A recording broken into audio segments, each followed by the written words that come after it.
Ya hemos visto todas las tecnologías basadas en transistores BJT. La T que hay en medio de esas siglas siempre se refiere a los transistores BJT, son los transistores bipolares. Pero no es la única tecnología que podemos utilizar para hacer circuitos digitales.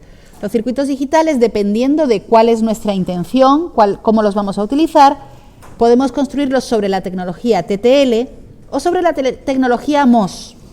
Actualmente, la que se utiliza para los procesadores y para la mayoría de la electrónica digital integrada es la tecnología CMOS, que veremos a continuación, la Complementary MOS, que es una tecnología especial basada en los transistores MOS. Por eso tenía interés en que supieran ustedes, por lo menos, analizar de forma cualitativa los transistores de efecto campo para que sepan más o menos en qué zonas pueden estar trabajando.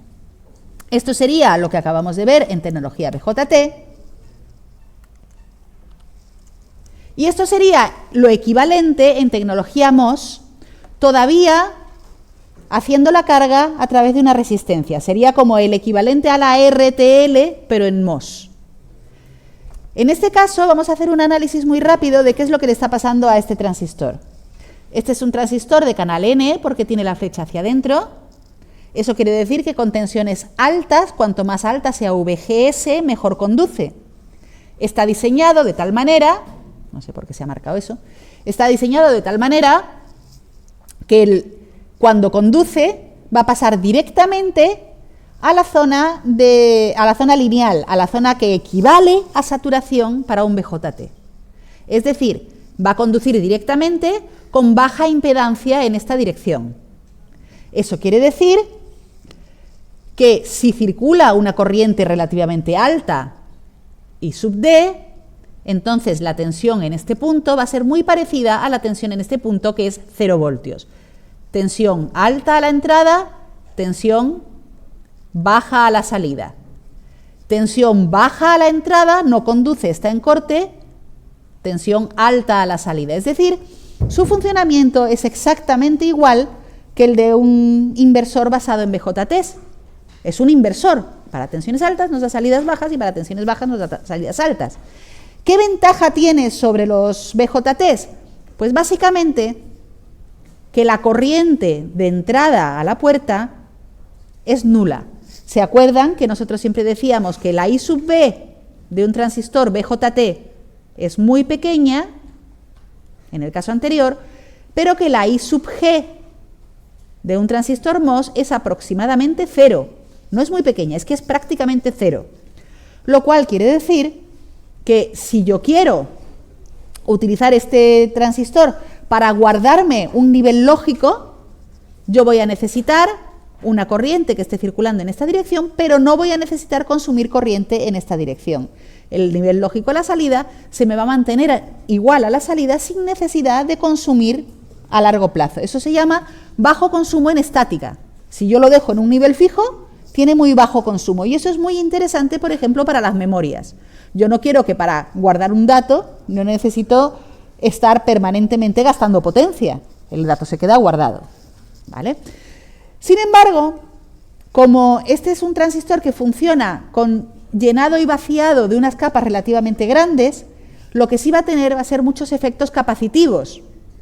Esto quiere decir que su conmutación va a ser relativamente lenta, y el consumo en dinámica también va a ser muy alto. Van a ser mucha corriente de entrada y mucha corriente de salida para dinámica, para poder cambiar de estados. Pero tiene sus ventajas, ¿no? Como por ejemplo, para guardar niveles está muy bien.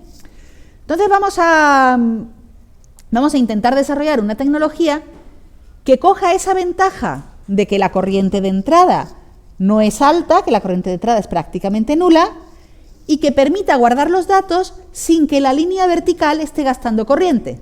La línea vertical hemos dicho que sí que puede conducir corriente en el caso de un cero lógico, cuando hay una I sub D. Entonces, vamos a intentar que en ese caso no se consuma corriente. ¿Cómo lo vamos a hacer? Pues con el siguiente truco. Fijaros lo que tenemos en esta estructura. La flecha del de abajo va hacia adentro, luego es de canal N. Y la flecha del de arriba va hacia afuera, es de canal P. son dos tecnologías complementarias. Ese es el complementary MOS. Ahora, ¿os acordáis que yo os decía que en un transistor de canal MOS, de canal P, que es el contrario al canal N en la tecnología MOSFET, el transistor funcionaba exactamente igual que el de canal N, pero con todos los signos cambiados? Vale, pues vamos a ponerlo en práctica. Cuando la VG de abajo es alta, es decir, cuando la V de entrada, vamos a decir por fijar ideas que son 5 voltios, VGS abajo es alta.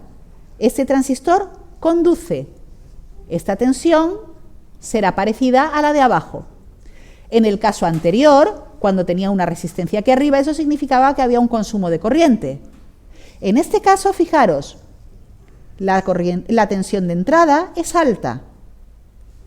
VGS aquí es alta, lo que quiere decir que está cortado.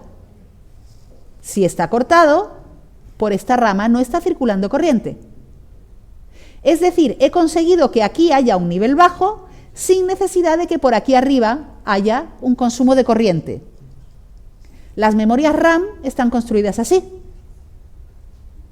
Yo meto un dato, ¿cómo? Poniendo el nivel de entrada a un nivel alto, mantengo el nivel de entrada a nivel alto, el nivel de salida va a estar a nivel bajo, y mientras no haga ningún cambio, ahí no se mueve ninguna corriente.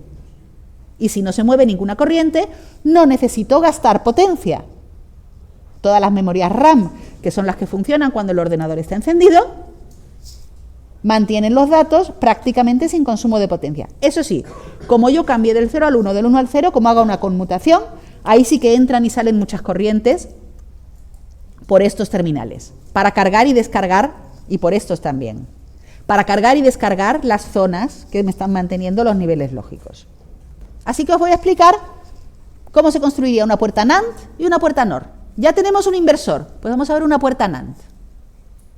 Esto sería una puerta NAND en tecnología CMOS. Fijaros, en la tecnología CMOS muchas veces no vais a ver las flechitas que tendrían que estar en esta dirección, porque al hacer esta construcción se da por sobreentendido que es una tecnología complementary MOS, ¿vale? Pero ¿qué es lo que estamos haciendo aquí? Lo que estamos haciendo es poner dos transistores con canal N que están en serie y dos transistores de canal P que están en paralelo. Para que estos dos transistores estén en corte, me basta con que uno de los dos esté en corte. Y para que estos transistores conduzcan, me basta con que uno de los dos conduzca. Si son los dos, en ambos casos es mejor. Pero con que uno conduzca y uno esté en corte, ya tengo un funcionamiento correcto. Fijaros, si uno de estos está en corte, eso significa que esta tensión está cortada respecto de la Tierra. Y si uno de estos conduce, eso significa que esta tensión está a nivel alto. Es decir, me basta con que una de las dos entradas sea 0, voy a hacer la tabla de verdad, me basta con que una de las dos entradas sea 0 para que la salida sea 1. Y me hace falta que ambas entradas sean 1 lógico para que ambos conduzcan y la salida sea 0. Esto es una puerta NAND, ¿verdad? Y puedo hacer una puerta NAND de más entradas sin más que poner más transistores en serie y más transistores de canal P en paralelo. Sencillo, ¿verdad? ¿Y cómo haría para hacer una puerta AND? Pues le pongo un inversor a la salida de la puerta NAND. ¿Cómo haríamos para hacer una puerta NOR? Pues hago justamente lo contrario. Pongo en serie los dos transistores de canal P que están arriba. Y pongo en paralelo los dos transistores de canal N. De tal modo que me basta con que uno de los dos transistores de canal N esté activo para que la salida sea un 0, para que conduzca y la salida sea un 0. Y me basta con que uno de estos dos esté en corte para que esta salida esté desconectada de VDD. De tal modo que Para que estos transistores conduzcan, una de las entradas al menos tiene que ser 1. Me basta con que haya un 1 aquí para que la salida sea un 0. Y necesito que ambas entradas sean 0 para que estos dos estén abiertos y estos dos conduzcan. Siempre son al revés que los de abajo. Y entonces, en ese caso, la V de salida está conectada a la de arriba por baja impedancia. Es decir, a la salida tendría un 1. Esto es una puerta NOR.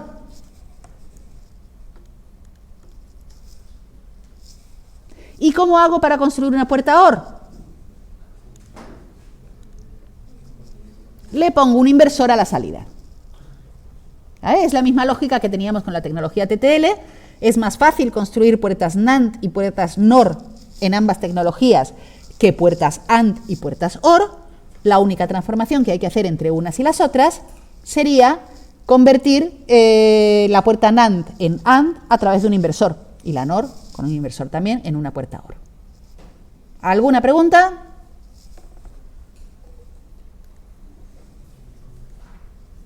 Bueno, esto sería una curva típica de niveles lógicos CMOS. Ahí la tenéis, veis que los valores no son exactamente iguales a los de la tecnología TTL. Y nosotros vamos a tener un problema, por eso os he explicado lo de la compatibilidad lógica. Vamos a tener un problema cuando queramos utilizar tecnología TTL junto con una tecnología CMOS.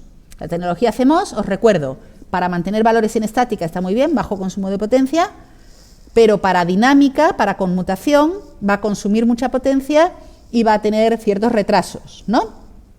En cambio, la tecnología TTL para dinámica está muy bien, pero para estática consume potencia. Entonces, ¿qué es lo que vamos a hacer nosotros? Nosotros vamos a intentar utilizar a veces tecnologías mezcladas, a veces me habéis preguntado en el laboratorio, ¿yo puedo coger una puerta tecnología LS y mezclarla con una puerta que me han vendido que es HC? HC sería la tecnología básica MOS, la CMOS, complementary MOS. La C siempre es de complementary. Entonces, ¿yo puedo utilizar mezclando esas dos puertas? Sí, puedo mezclarlas siempre que me asegure de la compatibilidad lógica en niveles de voltaje y de el fan-out que yo estoy utilizando en el circuito concreto que estoy utilizando, es decir, que no supere el fan-out. Sobre todo voy a analizar la compatibilidad eléctrica, lógica, ¿vale? Y si, por ejemplo, vamos a ver una situación en la que sean incompatibles. Tenemos la V de salida a nivel alto, esta es 2,7 y la V de entrada a nivel alto, esta de aquí, por ejemplo, es de 3,1. Fijaros, esta combinación. Imaginaros que yo quiero conectar esta tensión a la salida con una puerta que exige esta tensión a la entrada. Puede haber casos en los que la salida sea 2,7 y esto no reconozca como un 1 lógico, ¿verdad? El margen de ruido aquí es negativo. Si yo hago una conexión, una salida LS con una entrada HC, me puedo encontrar con el problema de que tenga valores indefinidos a la salida, no porque mi circuito esté mal construido, sino porque no estoy respetando la compatibilidad lógica, porque el margen de ruido es negativo. ¿Eso tiene arreglo? Por supuesto que sí. Se llama resistencia pull-up y funciona de forma muy parecida a los interruptores que habéis montado en el laboratorio. Yo pongo una resistencia en la conexión intermedia, pongo una resistencia, imaginaros que esta es la salida, me va a salir 2,7 voltios y esta entrada me pide un mínimo de 3,1 voltios. Pues yo cojo este punto y lo conecto a VDD.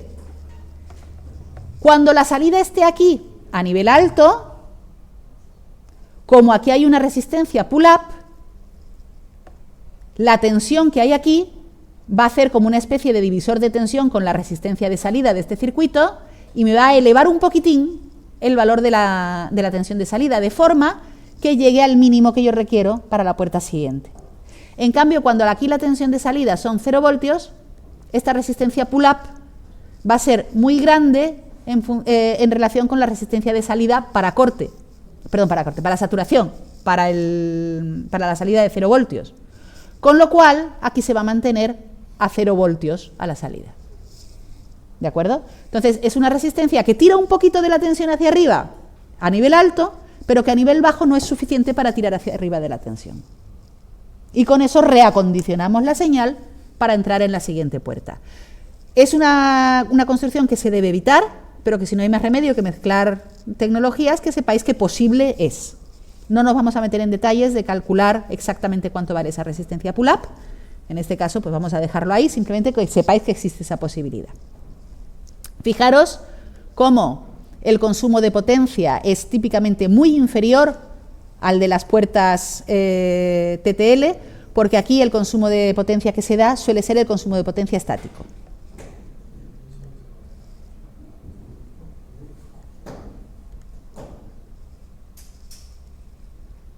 Bueno, pues creo que con esto podemos dar por acabado este tema.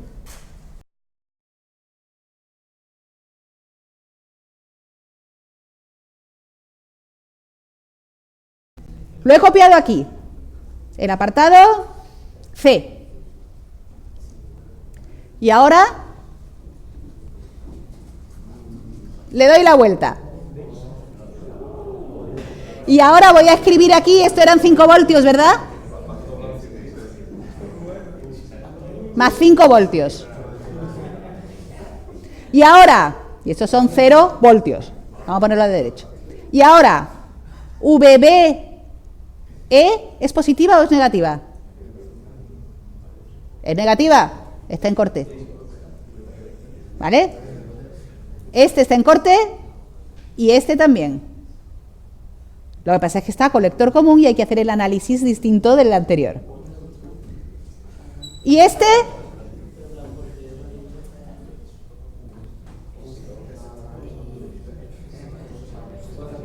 Este está a base común. ¿Cómo sé que está a base común si la base está para arriba? Porque aquí está la entrada y aquí está la salida. Donde no están ni la entrada ni la salida, ese es el terminal común. ¿Ese en qué está? Sigue siendo de tipo NPN. La flechita está para afuera. Aquí lo que tengo que saber es si VBE es positivo o negativo.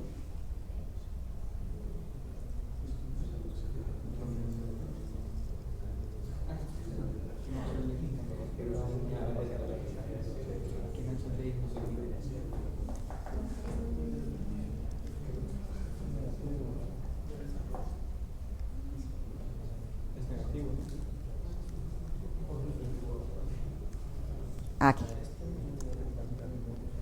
Lo he copiado. Lo voy a poner aquí para que quepa todo en la misma hoja.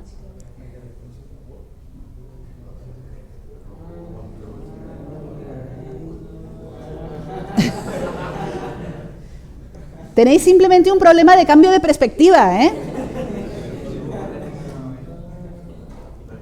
VBE, ¿es positivo o es negativo? En general puede ser un poquito negativo. Yo voy a decir que está cerca de 0. Poquito negativo porque aquí caerá algo, igual, no podría. Pero por lo menos 0 está en corte. ¿De acuerdo? Otro tipo de problema, súper fácil. Determinar márgenes de ruido. Cuidado. Lo de los márgenes de ruido, cuando yo lo explico en clase lo veis muy lógico. Explico márgenes de ruido y fan out. Y ahora llego al examen y me encuentro con gente que hace las cuentas del fan out para el margen de ruido y las cuentas del margen de ruido para el fan out. ¿Por qué? Porque buenos estudiantes como sois, intentáis aprenderos las cosas de memoria. Se aprende uno de memoria, tal, tal, menos tal, tal, y esto era dividido por, y cómo era la corriente, la tensión, no me importa, pongo lo que primero que me acuerdo. No, hombre, no. La tensión era buscando el margen de ruido, la diferencia, y el fan out, lógicamente, es un reparto de corriente, luego es la división, ¿vale? Ese es el mayor problema que tenéis con esto, porque saber restar sabéis todos. Más problemas que os encontráis. Aquí tenéis la resolución de uno de estos problemas de compatibilidad explicado en detalle para que veáis la compatibilidad lógica. Aquí hay un problema de compatibilidad lógica en el que se os da una tabla completa con distintas familias, distintas subfamilias dentro de una tecnología o distintas familias lógicas.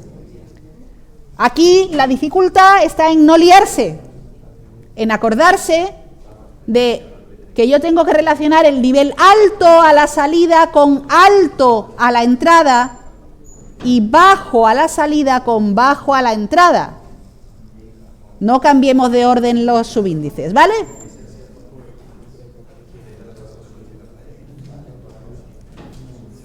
Este es interesante. ¿Os acordáis de las gráficas que he puesto al principio de esta clase, en las que se veía la característica ideal de entrada-salida? Vale, pues se puede determinar la compatibilidad lógica a partir de esta gráfica. ¿Cómo? Pues normalmente en un circuito real, decíamos que esta es la gráfica real, nosotros definimos los niveles alto y bajo en el punto donde la tangente está a 45 grados. Este sería V de entrada, V sub I, a nivel bajo, y este es V de salida a nivel bajo. Este es V de salida a nivel alto, y este es V de entrada a nivel alto. Entonces yo comparo, cojo estos valores y comparo a ver si es compatible. En general, si esto es una pendiente alta, normalmente es compatible. Tenéis uno por aquí, también está resuelto, ¿eh? Lo tenéis en la relación de ejercicios, uno que está resuelto completamente. Aquí, ¿veis? Ahí lo tenéis bien resuelto para que veáis cómo se hace. Eso está en el campus. Un ejercicio de fan-out, sencillito.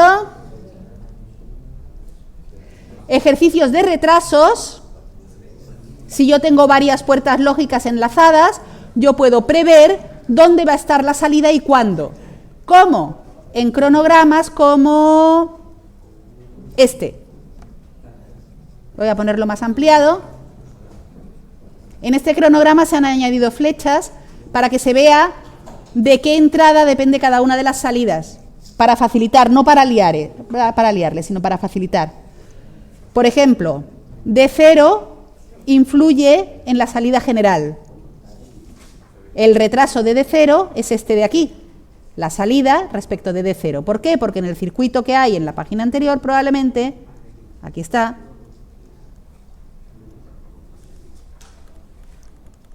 fijaros, D0 entra directamente a la última puerta. Pues el retraso de esta puerta sería entre D0 y la salida directamente. La siguiente, pues D1 se ve que influye en el retraso respecto de X1. Mientras X1 no cambia de valor, no hay retraso que valga. Si se mantiene siempre al mismo nivel, no me importa que pueda haber retrasos entre la entrada y la salida. Pero en cuanto cambia de nivel, ahí le influye. ¿Por qué? Fijaros, D1 influye en X1. Y ahora X1 va a influir en X2. Y X2 va a influir en BP. Es como si yo dijera, ¿qué retraso hay entre D0 y la salida? Pues si cada uno son 5 nanosegundos, por ejemplo, 5 nanosegundos.